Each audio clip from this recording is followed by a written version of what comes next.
Hola, ya estamos en una emisión más de su programa El Derecho A, un espacio diseñado para que usted comprenda sus derechos y sobre todo sepa cómo ejercerlos. El día de hoy abordaremos el tema de seguridad jurídica en materia de detención. Quizás podrá pensar que no es necesario conocerlo porque nos portamos bien, seguimos las normas, al igual que nuestros hijos, y no tenemos problemas legales. Sin embargo, todos estamos expuestos a un mal día o incluso a un accidente en el que desafortunadamente podemos vernos involucrados. En esos momentos es vital saber qué debemos hacer, ya sea como familiar o como persona directamente afectada. Es necesario conocer qué debe hacer la autoridad y cómo podemos incluso nosotros, en nuestro carácter de víctimas, asegurarnos que el proceso se realice de una manera correcta, evitando que por una falla en el procedimiento no se castigue un asunto. De esto y más hablaremos el día de hoy, pero antes de iniciar nuestra charla, los invito a ver esta siguiente cápsula.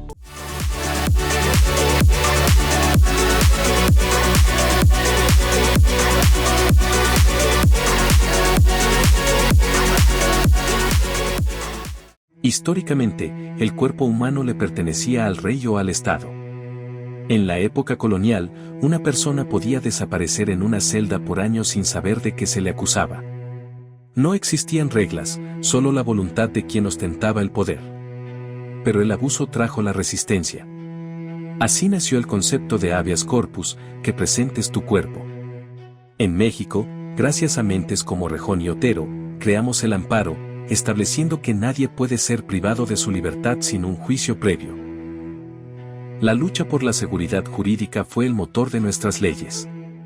Dejar de ser objetos de la autoridad para convertirnos en sujetos con derechos. Se estableció que la detención es la excepción y la libertad, la regla general. Hoy, esa herencia vive en cada protocolo que exige respeto a tu dignidad. Porque tu libertad no es un favor, es un derecho histórico.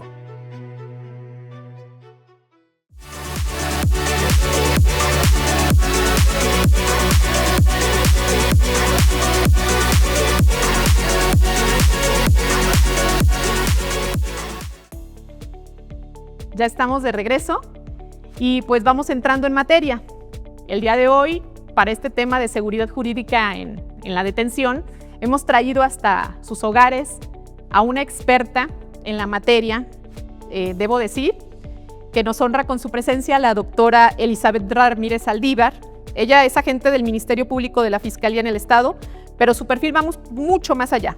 Es doctora en Derecho Penal y una apasionada defensora de los derechos humanos. Con casi 2 décadas de experiencia en el sistema de justicia de Jalisco, la doctora Elizabeth no solo conoce la ley en materia penal, sino que la vive día a día en la operatividad de nuestra seguridad pública. Doctora, muchas gracias por aceptar la invitación. Bienvenida. Muchas gracias por invitarme a este enriquecedor programa. Pues doctora, pues vamos entrando en materia porque el tiempo aquí se nos va volando y es un tema muy amplio. Y vamos a abordarlo de una buena vez si usted no tiene inconveniente. Claro, adelante. Doctora, empecemos por la pregunta obligada. ¿Qué es la seguridad jurídica de la detención? Bien, pues la seguridad jurídica está enfocada en administrar los derechos de las personas que pueden ser detenidas. Estamos hablando de esos derechos a los que tienen acceso un ciudadano común y corriente, un ciudadano que está en la calle, que va caminando y que se encuentra en ese momento ante agentes ministeriales, policías municipales, policías del Estado. Los derechos que ellos los representan es una cadena fundamental para llevar así a cabo este registro de detención realizado siempre que exista una justificación para que un agente ministerial, un policía municipal o un policía del sistema de seguridad pueda acercarse a él. La seguridad jurídica abarca una amplia gama de estructura y entre ella, evidentemente, será no violar esas garantías individuales que como ciudadano tiene cada persona en nuestro sistema jurídico. Muy bien. Doctora, el artículo 17 constitucional nos habla de ese derecho. Pero, ¿por qué es tan importante la seguridad jurídica? Sí, mira, la seguridad jurídica es importante debido a que en el contexto de llevar toda una relación y un programa fundamental para que no se violen estas garantías de los ciudadanos, establecemos en esta seguridad jurídica el acceso que tiene cada ciudadano a tener esta legalidad conforme a las atribuciones que le corresponden al sistema de seguridad. En ello estamos hablando a que tenga un acceso limpio, claro, que esté protegido en el sistema y que, derivado de ello, se concentren en que no haya actos violatorios de sus derechos o garantías. Estamos hablando que todo ciudadano tiene este acceso a la justicia, si bien algunos de ellos no lo retoman o no lo tocan de manera cotidiana, sí se establece el que ellos tengan este acceso permisivo y permitible y que, claro, un sistema de seguridad y un servidor público les informe o les dé el conocimiento de estas acciones que tienen para ejercer su derecho ciudadano. Ok. Oiga, doctora, y sabemos que, o al menos es lo que se dice, que la justicia es imparcial, es rápida, pero en materia de detención, ¿cómo opera esa situación? ¿Sigue existiendo la seguridad y jurídica de manera imparcial, pronta, expedita? Así es. La Constitución es muy clara en señalarla. El artículo 17 constitucional establece ese acceso que tenemos los ciudadanos, está en nuestra Carta Magna regulado y, claro, la justicia debe de ser pronta, expedita, debe de ser imparcial, debe de ser gratuita. Debemos de tener este acceso a toda esta gama de artículos que generan y que nos benefician, y por supuesto que el análisis que lleva el Estado a sus gobernados nos da ese derecho y esa atribución de que sea pronta y que sea imparcial, que la balanza no esté inclinada solo hacia un sector y que esté inclinada para valorar las circunstancias, los medios o datos de prueba de todas las personas involucradas dentro de un proceso. Y ello implica desde el momento de la detención, entiendo yo, ¿cómo se da desde el momento de la detención, entonces, esa seguridad jurídica? Así es, esto se da desde el momento de la detención, cuando un agente investigador, el sistema mismo de seguridad, se acerca a un ciudadano, tiene que hacerle saber estas facultades o estos derechos que tiene a través de la Constitución, y de ello emana el que tenga el acceso a una investigación, que se le informe el motivo de una posible detención, que se le informe cómo es que se acerca este policía o este policía municipal, estatal o investigador, cuáles son los accesos que tiene, cuál es la justificación que tiene para acercarse al ciudadano, informarle las condiciones en las que se va a acercar a él, las circunstancias generales básicas de derechos, las circunstancias de tiempo, modo y lugar, horarios, si hay una persona que los está señalando, o igual si en ese momento de la comisión de un acto delictivo o un hecho delictivo hay objetos, instrumentos, materiales que le pudieran ser asegurados. Ok, entonces implica que se le hagan saber todos esos derechos que tiene y todos esos objetos, instrumentos que usted nos comenta. Una pregunta que se me ocurre, doctora, ¿solo puede entonces ser detenido por policías ministeriales, policías del Estado, municipales? Puede haber una detención bajo esa máquina de que sea solamente el sistema de seguridad, policías municipales, o también puede haber una detención en la cual un ciudadano común y corriente que esté en la calle y que haya visto la comisión de un delito o haya sido partícipe de esta comisión del delito pueda hacer una detención ciudadana, pero esta detención ciudadana está regulada también de manera jurídica a través del artículo 147 del Código Nacional de Procedimientos Penales, y en donde nos establece que esta detención ciudadana deberá ser llevada a cabo tal cual como lo señala por un ciudadano, pero darle de inmediata intervención a un agente investigador, a un policía municipal, a un policía estatal, y de igual manera deberá, dentro de sus funciones, dar inmediata intervención a un agente ministerial. Esto ya es de la Fiscalía, ya sea local o federal. Ah, perfecto. Entonces, si yo como ciudadana que me doy cuenta de que están robando a una persona y yo en plan valiente y puedo detener a la persona agresora, lo puedo hacer, y no implica que no exista la seguridad jurídica, porque entonces entiendo yo que lo puedo detener, pero entregarlo luego a la autoridad correspondiente, a un policía, pues. Así es correcto. Puedes hacer el aseguramiento de la persona, en lo que se hace la debida intervención de un agente municipal, un agente investigador, policía bajo cualquier rubro del sistema jurídico, y ya hará la formalidad de la detención. Claro, debe de haber elementos que constituyan que en efecto se está cometiendo un delito y que ese ciudadano tenga esa esfera o ese fundamento para así informarle al agente investigador, al policía municipal, qué es lo que se llevó a cabo, qué delito se realizó en ese momento, teniendo condiciones específicas para poder formalizar una detención. Qué interesante saber que no solo esperar a la autoridad, si yo puedo y veo lo que está ocurriendo y puedo intervenir, hacerlo siempre y cuando entreguemos a la autoridad, a la persona que se detuvo, y eso no implica que pueda tener la oportunidad de salir porque lo detuvo no una autoridad, sino yo, un simple mortal que iba pasando. Muchas gracias por esa explicación, doctora. Y vamos ahorita a un corte, pero regresando, no se vayan, porque vamos a entrar ahora a los ejemplos, o sea, situaciones de la vida cotidiana en las cuales la seguridad jurídica es importante conocerla y saber esos detallitos que a la postre nos pueden ayudar para evitar que un delito quede sin castigo o que a mí como detenido pensando se me pueda violentar un derecho que a la postre pueda evitar que yo me pueda defender correctamente. Vamos a un corte y regresamos.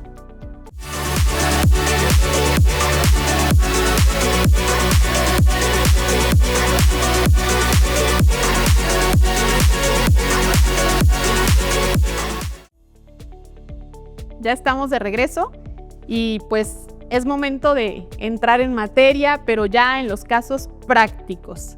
¿Cómo es que a usted que está en casa le sirve conocer qué es la seguridad jurídica en materia de detención? Y pues como tenemos a la experta en la materia, pues vamos aprovechando. Se me ocurre, doctora, la portación de cara. ¿Es posible que un policía me detenga a mí por sospechosa, porque mi cara no corresponde al vehículo o mi facha no corresponde al vehículo que conduzco? ¿Es posible eso? Y si es posible, o sea, ¿es legal? ¿O qué ocurre en esos casos? No, no es posible. No es posible que el sospechosismo sea un delito o genere esa circunstancia para que un policía pueda acercarnos. Por supuesto que no.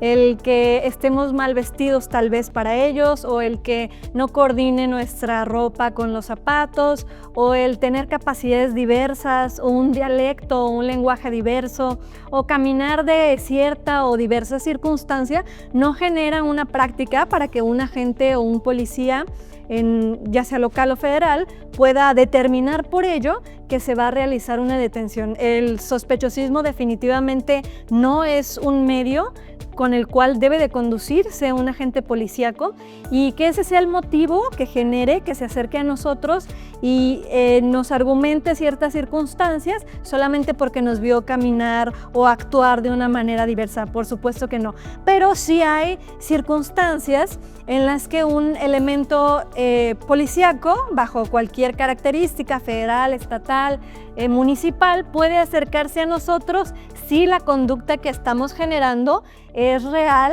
a atentar bajo la integridad ya sea del mismo policía o ante la comisión de un delito. ¿Qué quiere decir eso? Pues tenemos varias condiciones o varias características, entre ellas, por ejemplo, el que un ciudadano se comporte evasivo ante una autoridad. ¿Qué quiere decir esto? No solamente que lo voltee a ver raro o que le haga cierta gesticulación o no, sino que al momento, citando como un ejemplo, vamos caminando por la calle, vemos a un agente investigador, a un policía municipal, estatal, federal, bajo cualquier circunstancia del sistema jurídico, y al observarlo nosotros comenzamos a correr y tiramos hacia la calle cualquier objeto, llámese, no sé, una arma, un cuchillo, un objeto metálico, una bolsa, un papel, algo en el que puede intuirle a un agente investigador o un policía municipal que estamos desechando un objeto o un material que pudiera ser constitutivo de delito. Es diferente que esa circunstancia evidencia que justifique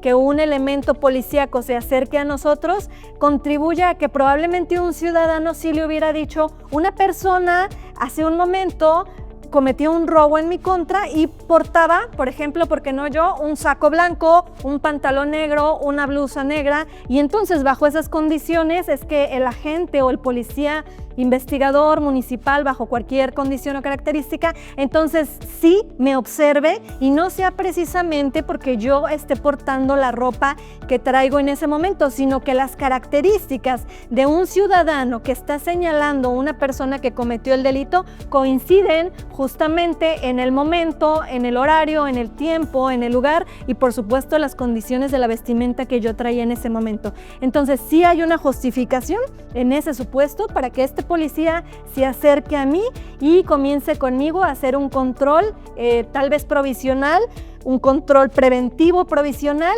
y se acerque a mí bajo ciertas características. Claro, salvaguardando evidentemente mis derechos, pero sí podrá hacer ciertas manifestaciones respetando mis garantías individuales en todo momento, pero el por qué o bajo qué condiciones me encuentro en esas circunstancias, en ese momento y en esa ubicación y con una ropa característica que una persona está haciendo ya un previo señalamiento que podría ser yo la que ocasionó la comisión de un delito. Muy bien. Doctora, otra pregunta. ¿A mí me pueden detener por un delito que anteriormente no estaba constituido como tal? O sea, entendemos que las leyes se reforman, se van modificando de acuerdo a las necesidades de la sociedad, pero si antes no era delito, ¿me pueden detener actualmente? No, bajo esas condiciones no. Si al momento en el que se cometió un hecho no estaba regulado jurídicamente, es lo que entiendo la pregunta, y posteriormente dicen, ya está regulado, pero los hechos acontecieron anteriormente. Cuando no había en ese momento un hecho regulado, una legislación, un estado de derecho que marcara una pauta para esa comisión delictiva. Si eso se originó antes y no estaba regulado, no me pueden detener 3 años después, en donde sí ya la jurisdicción o la competencia o la misma legislación lo tipifica como delito. Una detención así sería totalmente arbitraria, derecho. Muy bien. Doctora, ahora entrando en otro tema relacionado, ¿qué es la flagrancia? La flagrancia, más allá de ser un perfume, como dicen muchos colegas, ¿no? Es la flagrancia que me gusta. No, estamos hablando de hacer o realizar una detención legalmente constituida, esto establecido también en nuestro Código Nacional de Procedimientos Penales, en su artículo 146, que establece ciertos supuestos para formalizar una detención apegada estrictamente, obvio, a una competencia legislativa. ¿Qué quiere decir esto? El artículo nos señala 2 supuestos. Esta persona puede ser detenida al momento de estar cometiendo el ilícito, esto se sustenta en la fracción primera del artículo 146, y en él emana una condición, que el hecho se haya ocasionado o haya sido al momento de efectuar la detención, sin más condiciones o parámetros, justo en el momento de la realización de un acto ilícito. Y un segundo supuesto que establece inmediatamente después de cometerlo es detenida. ¿A qué nos referimos con inmediatamente después? Este también maneja 2 rubros, esto en su fracción segunda también del mismo artículo 146 del Código Nacional de Procedimientos Penales. Ante este supuesto hay 2 variantes. Variante número 1 es sorprendida cometiéndolo y detenida y perseguida de manera material ininterrumpidamente. ¿Qué quiere decir esto? Que observamos el hecho delictivo y comenzamos una persecución por parte de cualquier agente policíaco. Previamente a que se le hubiese señalado o no que X persona que conduce X vehículo o que va caminando bajo cierta distancia, había o no se había realizado un delito. Y un segundo supuesto, cuando la persona es señalada por la víctima y que en su persona traiga objetos, artículos que hubiesen sido parte de la comisión del delito. Por ejemplo, una circunstancia, un robo, ¿no? Me roban una cadena, esta persona, el sujeto que comete el delito, comienza a correr de manera material ininterrumpida. Obviamente seguimos la secuencia del desarrollo de esta persecución y cuando la policía tiene el conocimiento de este hecho delictivo, se le asegura en sus pertenencias la cadena que le había sido robada al sujeto pasivo, la víctima. Bajo esas condiciones y ese parámetro, entonces sería la formalidad de un siguiente supuesto para esa detención. Muy bien. Y hablando entonces de la flagrancia, si a mí me detienen al momento de estar cometiendo el delito, me detienen con las manos en la masa, como dicen por ahí, ¿sigo teniendo derechos? ¿Sigue existiendo la seguridad jurídica para mí? Claro, la seguridad jurídica nunca se pierde, aún y a pesar del momento de la detención y que probablemente el ciudadano diga, a partir de aquí yo ya no cuento con estos derechos fundamentales, no es así. Lo real es que estos derechos fundamentales siempre están con nosotros, más allá de que los veamos de manera visible, es algo que si bien no lo tenemos tangible, está aquí con nosotros y nos sigue todos los días, tanto un ciudadano común y corriente, un ciudadano que no comete un delito, un ciudadano que va caminando en la calle, así como una persona que decide realizar este acto ilícito. Estos derechos lo van a seguir siempre, aún y aunque esté ante una autoridad ministerial, ante una autoridad jurisdiccional, ante un agente policíaco bajo cualquier condición, estatal, municipal, federal, siempre tendrá derechos. Estos derechos que tienen son tanto a tratarlo de manera digna en su integridad física y emocional, son parte de los derechos que tiene derecho al momento de que se llegó a esta justificación y se le pudo hacer un señalamiento de que cometió un delito, tiene el derecho a saber las circunstancias y todo este parámetro que se genera de la detención, tiene derecho a siempre estar asistido por un abogado, ya sea particular o un defensor público a través de la Procuraduría Social brindado, tiene derecho a que se le respeten las pertenencias que él mismo tenía al momento de formalizar la detención, tiene derecho a saber qué delito es el que se le está señalando que cometió y también las circunstancias fundamentales en las que se establece esa comisión del delito. Todos estos derechos son parte de todo este catálogo, esta gama que le deben de ser informados al momento de realizar esta formal detención. Muchas gracias, doctora. Otra pregunta, de acuerdo a su amplia experiencia en materia de procuración de justicia, ¿cuál es el error más común que comete la autoridad al momento de la detención que a la postre genera que las personas queden libres en este supuesto de la seguridad jurídica? Hay muchos factores que pueden influir en que una detención se haga de manera arbitraria o que generen esta libertad para la persona detenida. Entre ellas podríamos destacar unas sencillas o simples, establecer por ejemplo la pertinencia cuando hay delitos que necesiten querella.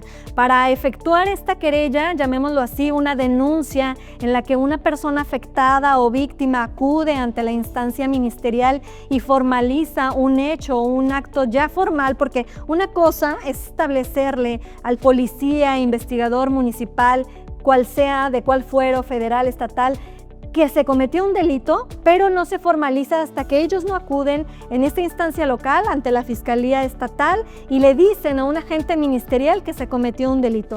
Él, conforme a las atribuciones que le corresponden y derechos pertinentes, es que genera una denuncia correspondiente y para ello hay un término con el cual él se debe de conducir a esta instancia ministerial. Tenemos un término de 12 horas, esto cuando sea el hecho cometido. ¿Qué quiere decir esto? Se comete el hecho y yo tengo 12 horas para realizar esta denuncia de manera formal, aún que ya le haya manifestado a un policía en el lugar de los hechos la comisión de un delito. También tengo un segundo término de 24 horas cuando yo no estoy en el lugar de los hechos de la comisión de un delito.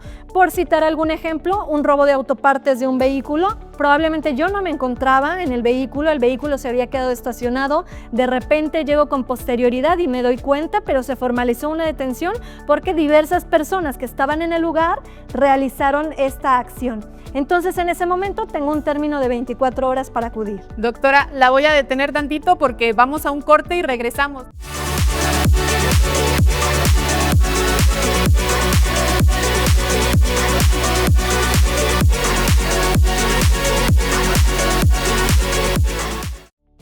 Ya estamos de regreso.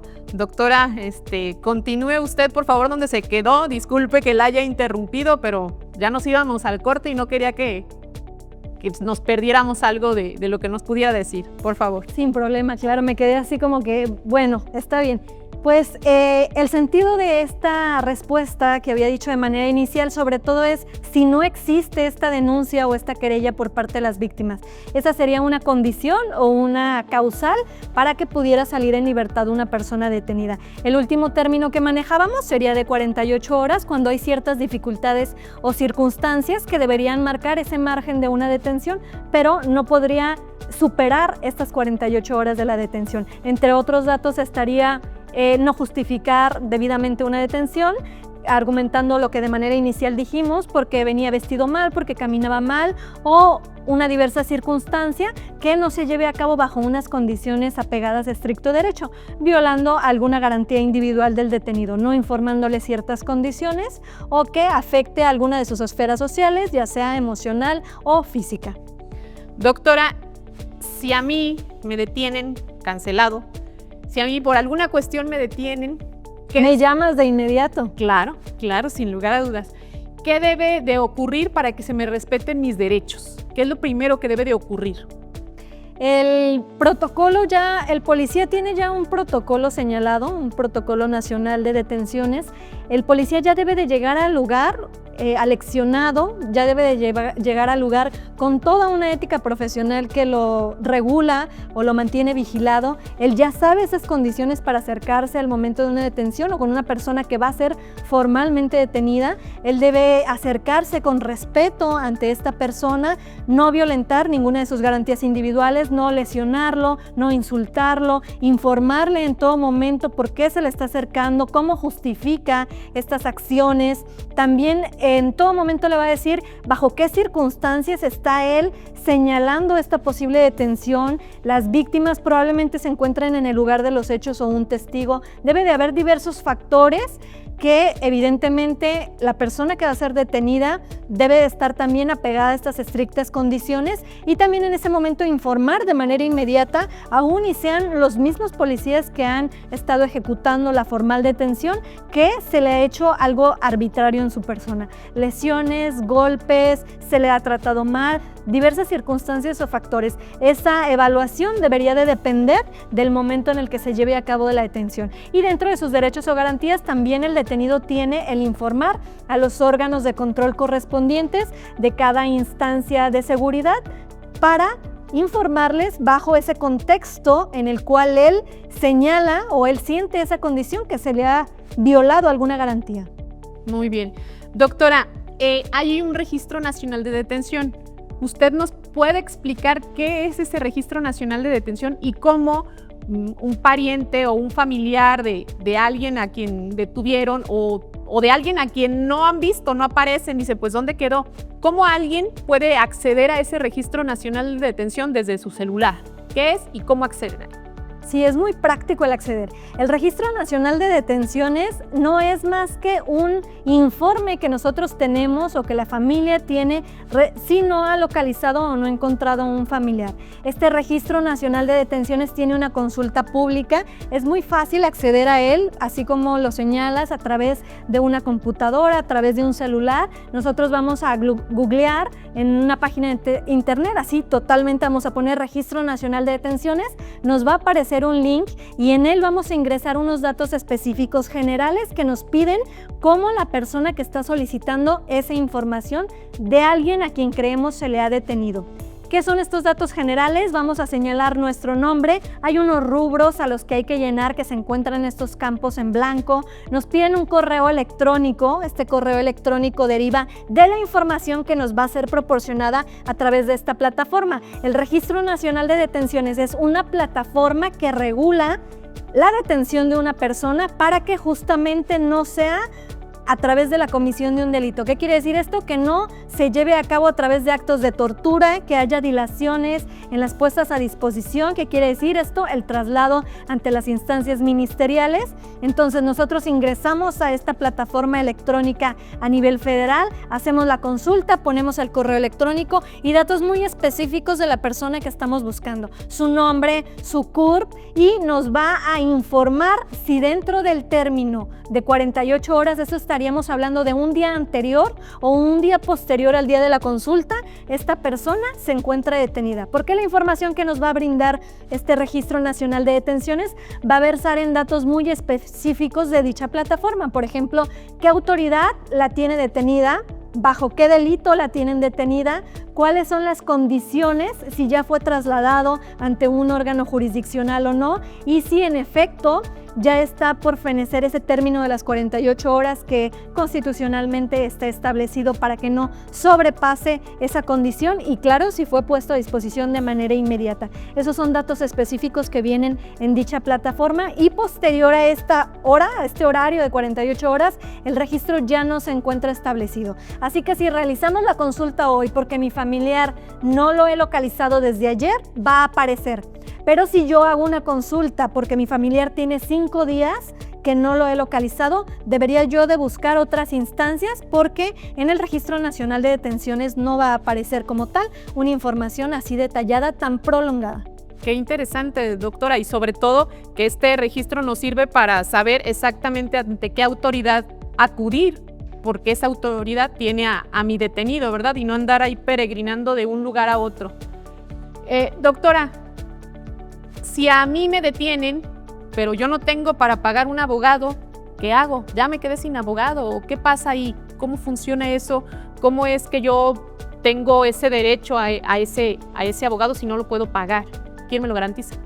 El Estado. Nuestro Estado de Derecho nos va a garantizar esta manera en específico. Está bien, yo no tengo dinero, cometí un delito, no tengo cómo pagar un abogado particular, pero hay otras instancias correspondientes. La Defensoría Pública, esta puede ser federal o estatal, de manera local. Aquí en el estado de Jalisco podemos acudir a la Procuraduría Social y ellos se encargan de garantizar estos derechos. Es un acceso a una justicia pronta también, es gratuita totalmente. Estos defensores públicos brindan esta asesoría generalizada, nos explican el delito como tal, todas las variantes, nuestros derechos, las condiciones del debido proceso, y pueden hasta llegar a una instancia más elevada. Ellos pueden también asesorarnos en materia de amparo. Ah, muy bien. Doctora, se habla también de una cadena de custodia. Me gustaría que les explicara al auditorio qué es la cadena de custodia, para qué sirve, qué finalidad tiene que se haga una cadena de custodia. Pues la cadena de custodia es un registro, suena muy simple, pero es muy importante. Es importante porque este registro lleva a cabo todas las condiciones en la que desde una primera intervención, hablemos de una primera intervención, puede ser un policía o un ciudadano, como ya hablamos anteriormente, que hubiera contribuido a realizar un aseguramiento de una persona detenida, llevó a cabo el manejo de los objetos que se aseguraron en el lugar de los hechos.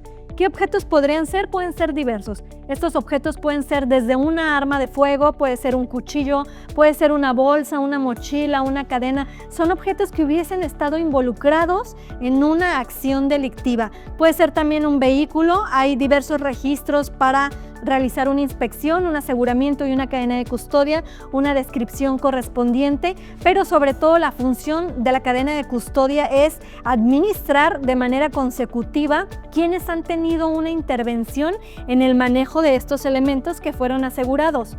Este manejo de elementos incluye la descripción de los objetos, el aseguramiento de los mismos, el embalaje. ¿A qué me refiero con el embalaje? Puede ser que empaquemos o aseguremos de manera muy detallada este objeto y hagamos la intervención de este material que nos ayude a realizar este aseguramiento del objeto. En la cadena de custodia va a quedar registrada las personas que intervinieron. Hablando de estas personas, estamos hablando de todos aquellos elementos policíacos, probablemente peritos, la institución ministerial, auxiliares y todos aquellos que hayan tenido la intervención de un objeto quedarán registrados en la cadena de custodia.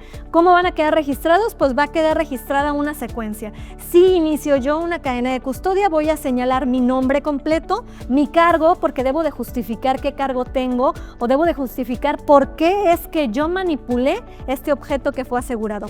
y con posterioridad voy a señalar mi firma, el horario en el que realicé dichas acciones, la fecha y el lugar en el que realicé dicho aseguramiento y dicha intervención o manipulación del objeto. Posteriormente, como algo secuencial, es que vamos a dirigir a los demás elementos o demás personas que hayan intervenido también en este aseguramiento. ¿Qué quiere decir? Que si luego tú tomaste este objeto, entonces versará tu nombre con posterioridad al mío, bajo los mismos lineamientos y condiciones, nombre completo, cargo, firma y todas esas condiciones para con posterioridad, cuando lleguemos ante un agente ministerial, podamos justificarle de forma objetiva y segura quiénes tuvieron esta intervención, porque también hay en situaciones o ocasiones específicas la intervención de peritos. Ellos también tienen conocimiento, también necesitan manipular diversos objetos, esto derivado de las consecuencias o condiciones en las que se cometió un delito, y también él deberá justificar qué peritaje va a realizar o por qué tuvo esta intervención con la cadena de custodia. Toda esta información versará en esta cadena de custodia, en este registro, que posteriormente será entregado a una instancia ministerial. Ok, entonces la cadena de custodia es como la historia de un objeto, por quién pasó, cuándo pasó, qué hizo esta persona, entiendo yo. Así es, totalmente es la historia de la manipulación y el debido procesamiento de diversos objetos que puedan ser constitutivos de delito. Doctora, última pregunta para irnos a corte. Si a mí me detienen y la autoridad que me detuvo, hubo un abuso de autoridad por ahí, pero pues yo estoy adentro, a mí me da miedo decir algo. ¿Qué puede hacer la familia de esa persona que saben que cometieron un abuso en contra de su familiar? ¿Qué puede hacer? ¿Ante quién puede ir? ¿O hay algo que se pueda hacer?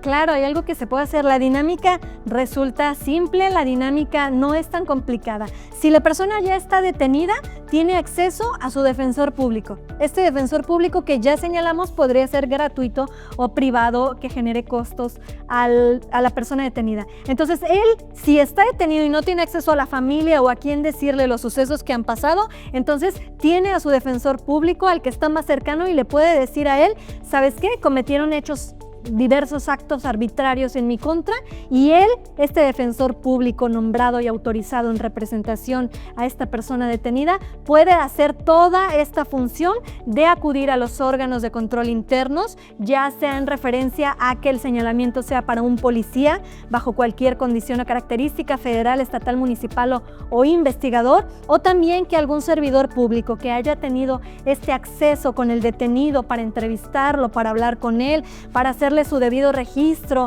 un registro de llamada o acceso a su familiar, también lo pueda señalar. Puede acudir a diversos órganos de control interno o instancias. Esto puede ser ante el control de visitaduría, al control de Contraloría de la Fiscalía del Estado, por ejemplo, o de las instancias municipales. Puede acudir también a la Fiscalía Anticorrupción, a la Fiscalía de Derechos Humanos, la Comisión Nacional de Derechos Humanos. Todo va a depender de ello, que estas instancias valoren las manifestaciones o señalamientos de la persona detenida o su abogado, ya sea público o particular, o también los familiares. Los familiares, si ya tuvieron acceso al detenido y él les comunicó que ha sido una persona que tuvo arbitrariedades en su proceso penal, también el familiar en representación al detenido puede acudir y hacer estas manifestaciones. Ello va a derivar en una investigación específica en contra de elementos o servidores públicos que así se considere. Muchas gracias, doctora. Vamos a un corte y regresamos con una dinámica. No se vayan.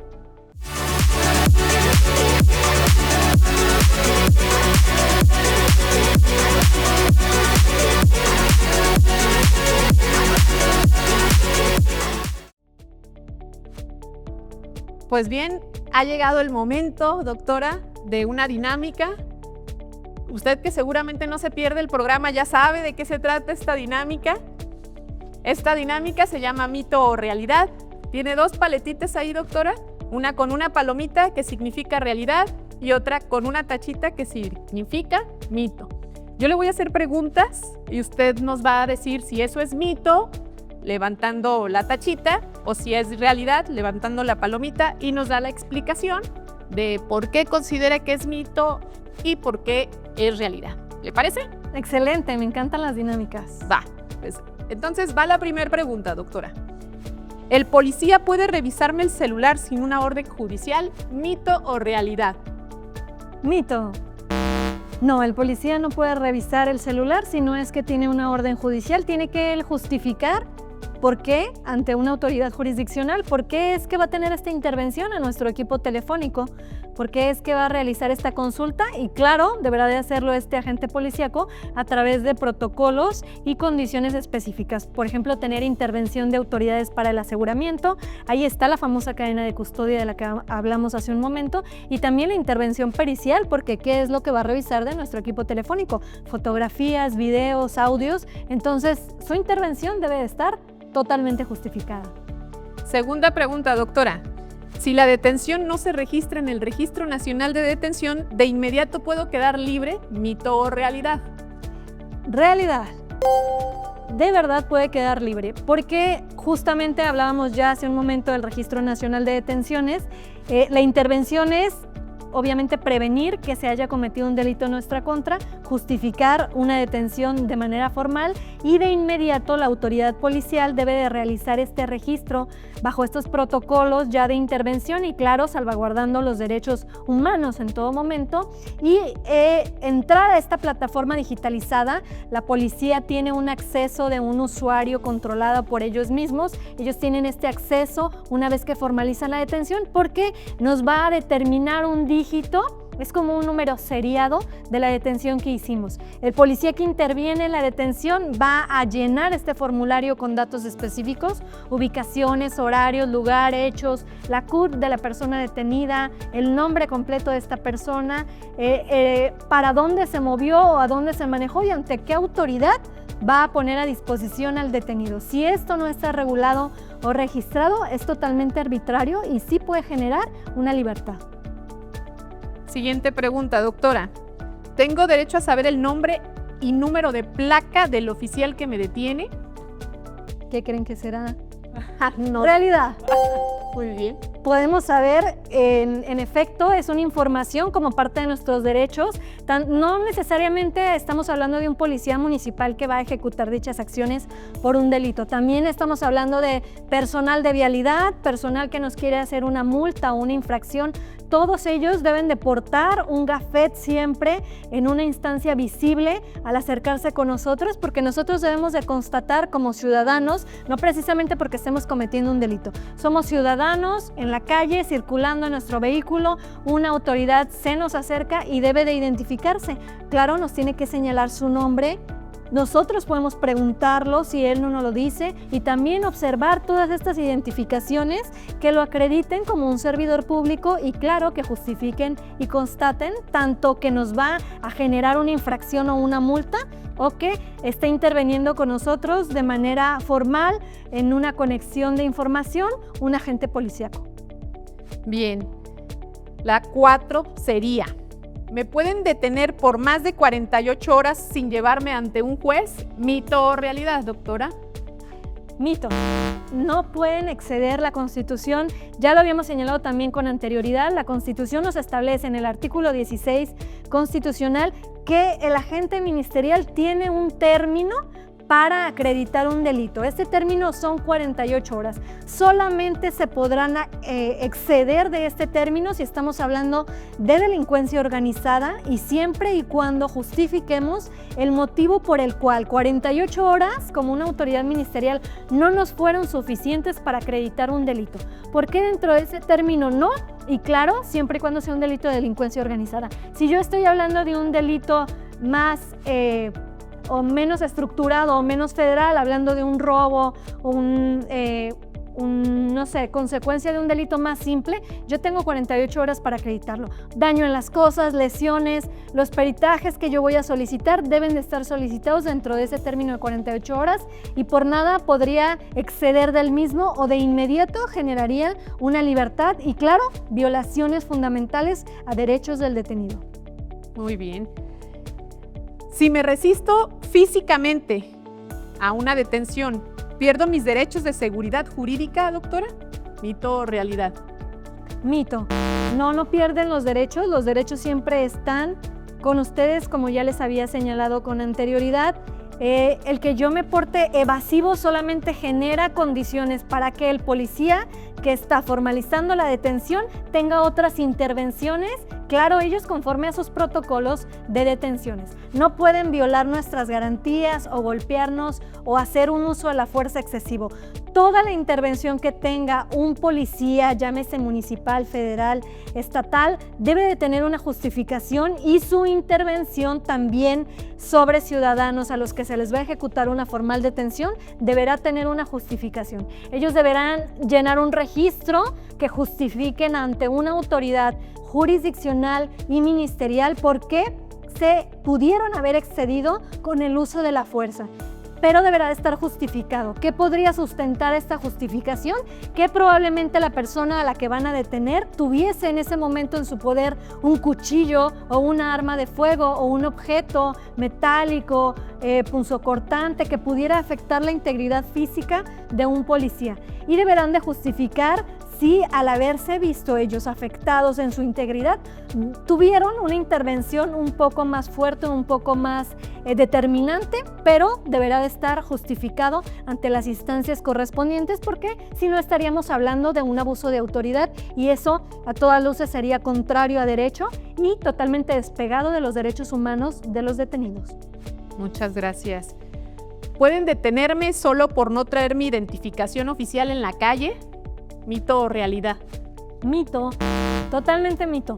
Podemos estar en la calle sin identificaciones oficiales, pero habrá algún otro recurso que tengamos en el momento. Si es que algún agente o un policía se acerca a nosotros, ellos también tienen una consulta al momento de acercarse a nosotros, claro, previamente justificado, como ya lo hemos dicho con anterioridad, con este sustento de los derechos humanos. Ellos también tienen dentro de sus corporaciones información detallada, podrán hacer una consulta respecto de nuestro nombre y verificar nuestra identidad. También con identificaciones ya oficiales, por ejemplo, el registro de la CURP, el registro que tenemos también a través de actas de nacimiento, registros que nos identifiquen de maneras diversas, no precisamente con nuestra credencial de lector.